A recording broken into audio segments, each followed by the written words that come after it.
Good morning. Welcome to Tech BSc Chemistry students. I am Dr. B. Mohammed Nawaz, Associate Professor of Chemistry, Islamic College, Vadimari. Dear students, your fifth semester starts, in which Physical Chemistry 1 for the fifth semester, in which we have 5 units as usual. I am going to teach you Unit 1 and Unit 3. Unit 1 solutions and Unit 3 is phase equilibria. The first topic in your syllabus in Unit 1 is solutions.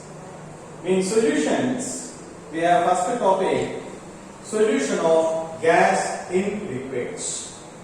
There are many types of solutions, among which there are 2 types given in your syllabus. That is solution of gas in liquids and solution of liquid in liquids. We will discuss one by one. That is, first we have to discuss on solution of gas in liquids. That means gas act as a solute and liquid act as a solvent. See, most of the gases are soluble in most of the solvents, but their solubilities will differ, depends on the nature of the solvent. The scientist name called Bunsen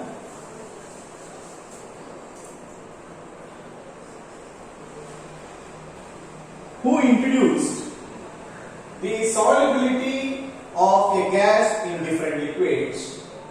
The amount of solubility is usually given as absorption coefficient. What is absorption coefficient? This is introduced by Bunsen.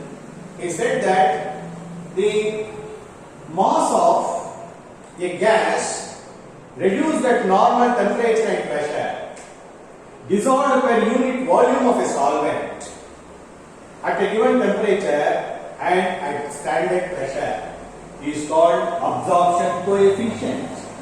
Absorption coefficient actually shows the solubility of a gas in different liquids. Different gases will have different absorption coefficient in different solvents. The solubility of any gas depends on the 3 factors. First one, the nature of the gas,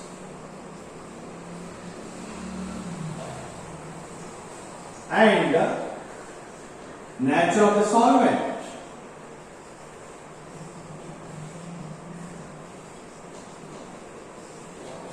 Second one, the temperature of the gas in equilibrium. Temperature of a gas in equilibrium. The third factor is pressure of a gas. Now we are going to discuss one by one. First, number 1, the nature of the gas and nature of the solvent. See, different types of gases will have different solubilities in different solvents. For example, carbon dioxide gas is more soluble than hydrogen and oxygen in water. Okay?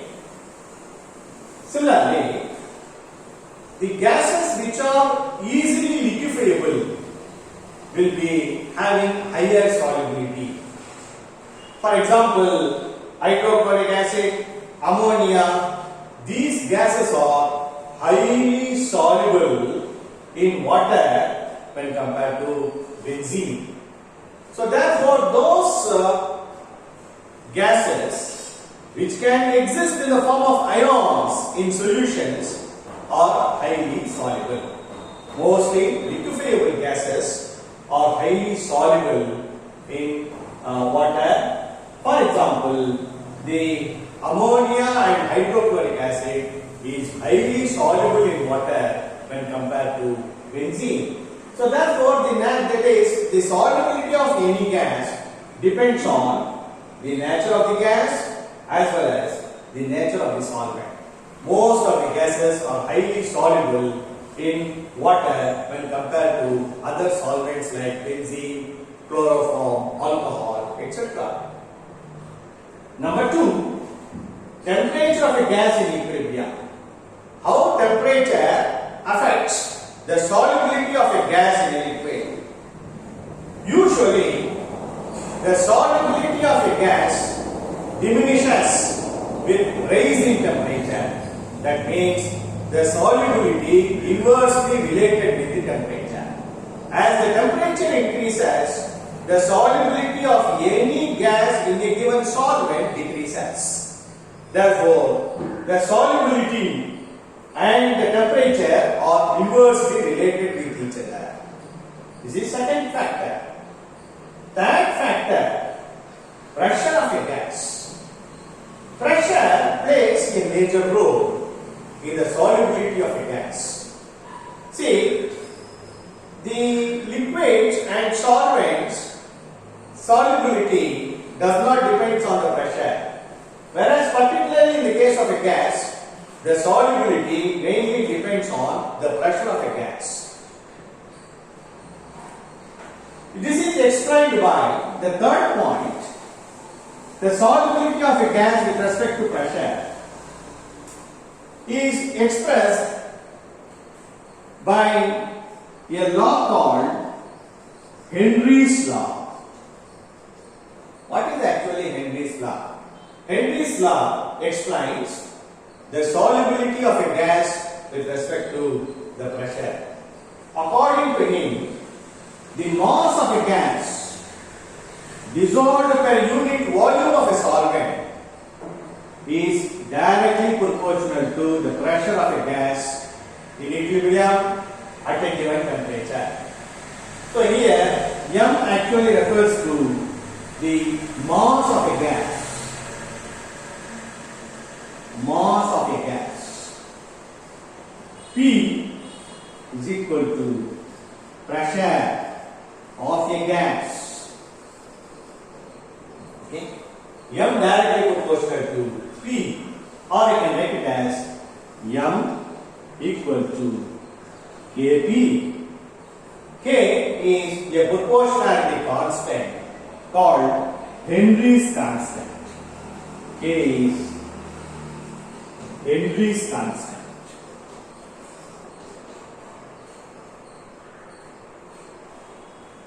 See, the mass of a gas dissolved per unit volume is proportional to the pressure of the gas. For any number of gases which obeys Henry's law, when we plot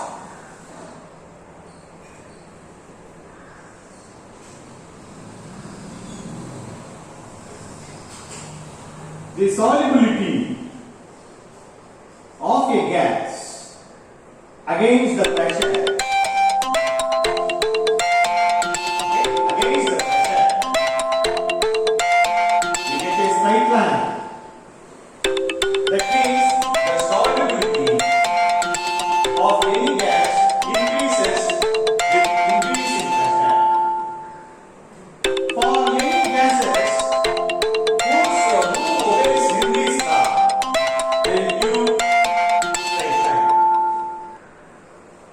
there are some three conditions to obey Henry's law.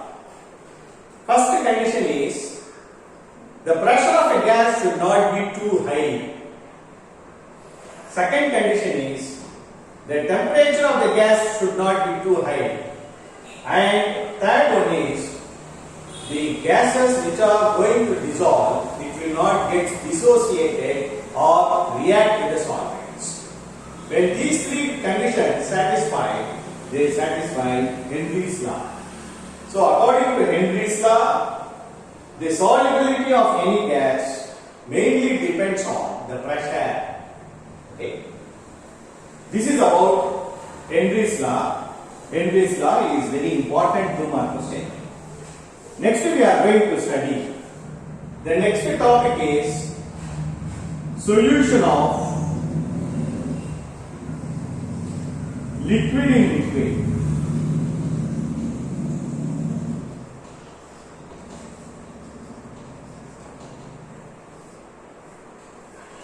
In this type, solution of liquid in liquid means mostly binary solutions, volatile components, two volatile components mixed together to form a binary solution.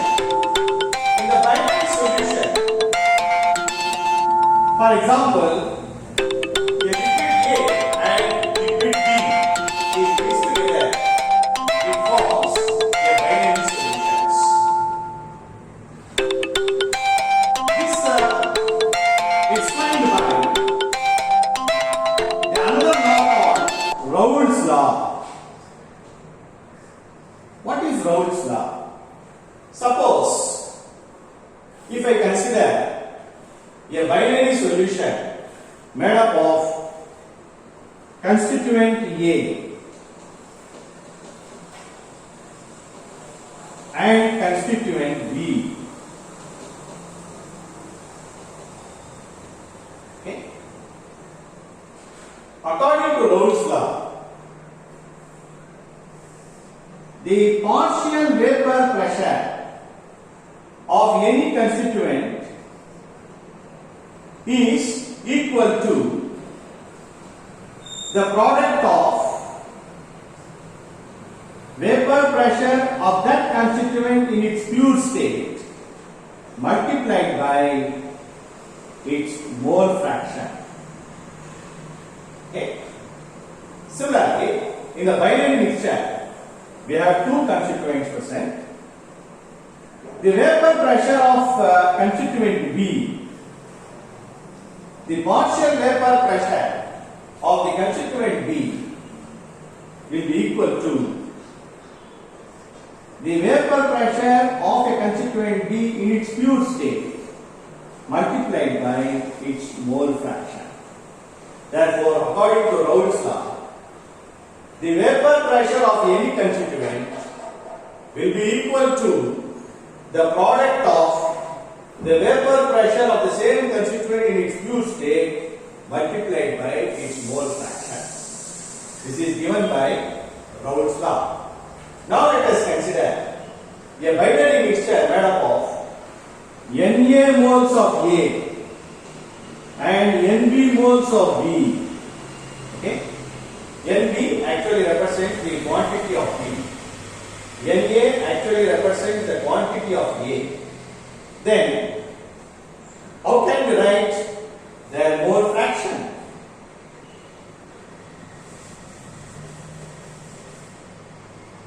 HA is nothing but Na divided by Na plus Nb, that is mole fraction of constituent A. Na means number of moles of A divided by, this is actually total number of moles, that is Na plus Nb. Similarly, Xb is the mole fraction of B will be equal to number of moles of B divided by Na plus Nb. See, in any volatile binary liquid systems, we have studied that according to Raoult's law, the partial vapor pressure of any constituent equal to vapor pressure of the same substance in its pure state into its mole fraction. Similarly for B.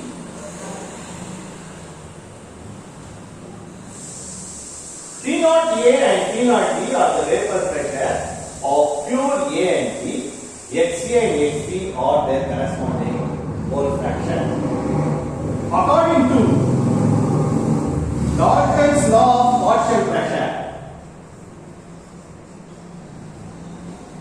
according to Dalton's law, the total vapor pressure of a binary solution is the sum of vapor pressure of the constituent A and vapor pressure of the constituent B. So this is according to Dalton's law. See, from these two laws we can explain what is ideal solution.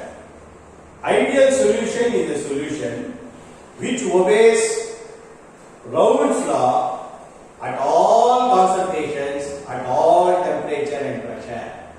This is called Raoult's law.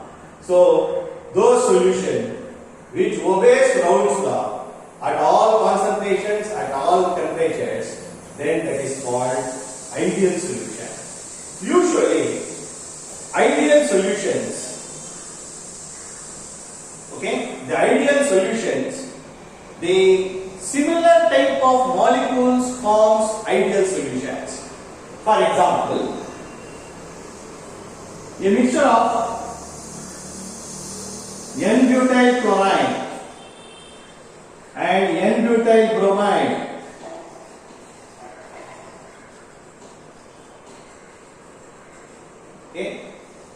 carbon tetrachloride and silicon tetrachloride, normal hexane plus normal heptane. See, the similar type of binary liquids usually mixed together form an ideal solution. So, ideal solution obeys Raoult's law at all concentrations and at all temperatures and pressures. This is about the Raoult's law. Now, let us discuss the vapor pressures of ideal solutions.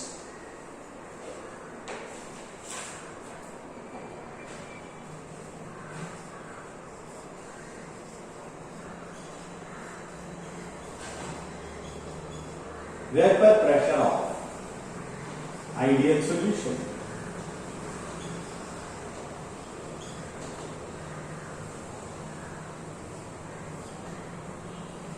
Now again let us consider there are two volatile liquids A and B forms an ideal binary solutions.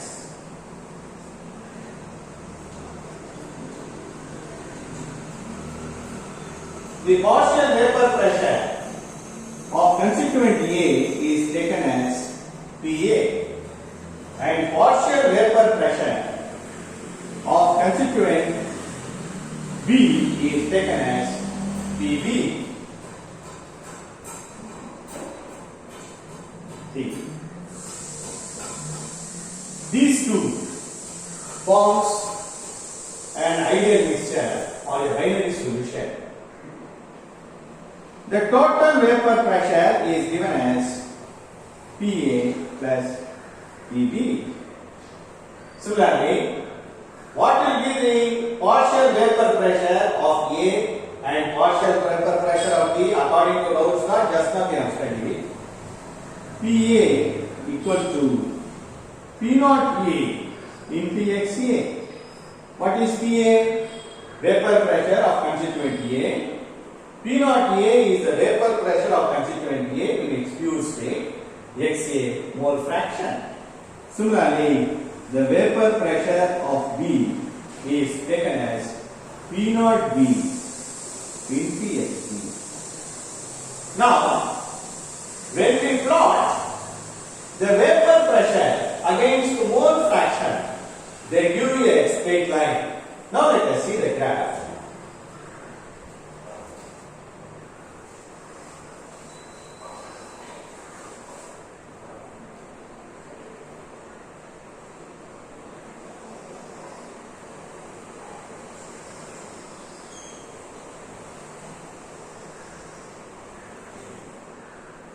The vapor pressure is plotted in the y-axis and mole fraction in the x-axis. Here, the mole fraction of A is 1. That means pure A. Here, mole fraction of B is 0. Here, mole fraction of B is 1. Mole fraction of A is 0. See,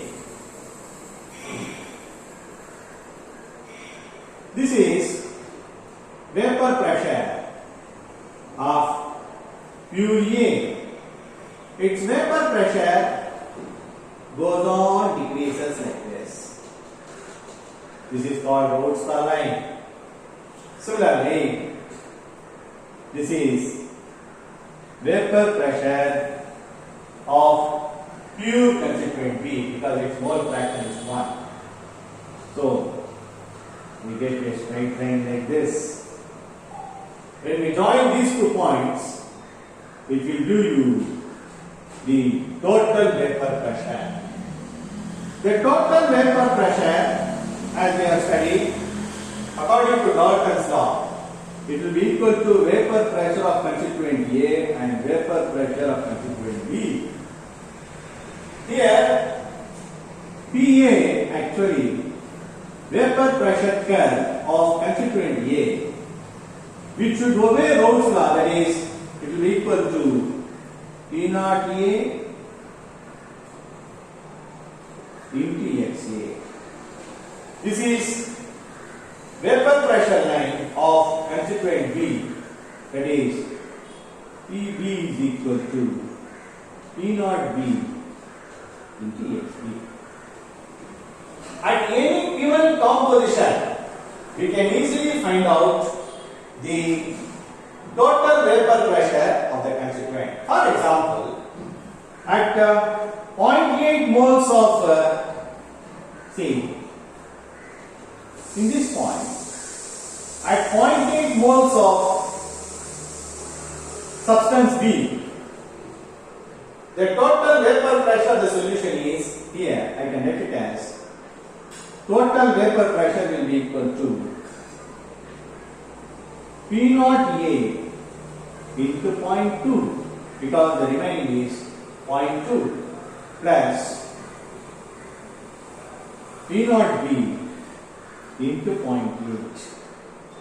Okay, this is the total vapor pressure of any. You see, at any point you can find out, at any given composition you can find out the total vapor pressure of the solution. So, this type of Rhodes law lines will be obeyed only by ideal solutions. So, ideal solutions obeys Rhodes law at all concentrations and at all temperature and pressure. So, today we have studied, there are two mark questions, important 2 mark questions. First important 2 mark question we have studied is Henry's law. What is Henry's law? Henry's law is nothing but the mass of a gas dissolved per unit volume is proportional to the pressure of the gas. M is equal to Kp, where K is proportionality constant called Henry's constant. That we have studied in the case of solution of gas and liquids in the first topic. And we have also studied the solubility of any gas mainly depends on the 3 factors. Number 1, the nature of the gas and nature of the solvent. Number 2, the temperature of the gas in equilibrium. Number 3, pressure of the gas. When we study the pressure of the gas, then we have studied the Henry's law. Next we have studied the solution of liquid in liquid. See, usually binary volatile liquid mixture forms in ideal solutions. The solution, the 2 constituents of similar type of molecules forms ideal solutions. So, for the ideal binary solution, we have studied Raoult's law. What is Raoult's law we have studied? In the case of Raoult's law, the vapor pressure of any constituent of the solution will be equal to the product of the vapor pressure of that constituent in its pure state multiplied by its mole fraction. Okay, that is P naught PA will be equal to P naught A into HA. Okay. Therefore, similarly for the constituent B also. So after studying the Raoult's law, it gives a definition of an ideal solution. So ideal solution is one which obeys Raoult's law at all concentrations, at all temperature and pressure. Similar type of molecules, similar type of liquids forms ideal mixture. For example, N-butyl chloride, N-butyl bromide, normal HA, normal HA, okay, silicon tetrachloride and carbon tetrachloride. So similar type of molecules forms an ideal solutions. Okay, so we have also studied that the vapor pressure of an ideal solutions. When we study the vapor pressure of an ideal solution, when we plot the vapor pressure of any binary mixture, plotted against their mole fraction, okay, it gives straight line. This line is for constituent B and this line for constituent A. See, when the vapor pressure is plotted against the mole fraction, it gives a straight line. And when we join these 2 points, we get a total vapor pressure line. Okay, this is for constituent A, this is for constituent B, and the solid line is for total vapor pressure of the solution. See, P naught A actually represents the vapor pressure of the pure constituent A. That is why mole fraction is equal to 1. There follows a straight line that shows that they obeys Raoult's law. Actually, the solid lines show that the dotted lines shows Raoult's law lines. So the vapor pressure of constituent A will be equal to P naught A into HA. The vapor pressure of constituent B is P naught B into HB. The total vapor pressure of the solution is equal to P is equal to PA plus PB. At any given composition, the total vapor pressure of a solution can be calculated. For example, I have drawn a dotted line at 0.8 mole fraction of B. When at 0.8 mole fraction of B, the remaining mole fraction will be consist of A. So at this point, what is the total vapor pressure? Is the vapor pressure of a composition with 0.8 B component and 0.2 the A component. Okay, the remaining part, okay, we will discuss in the next class. Okay, all of you please follow textbook of physical chemistry by Puri and Sharma and Patania. It is available, okay, in the library as well as in all the textbook shops. Okay, we will continue the next topic in the next class. Okay, thank you.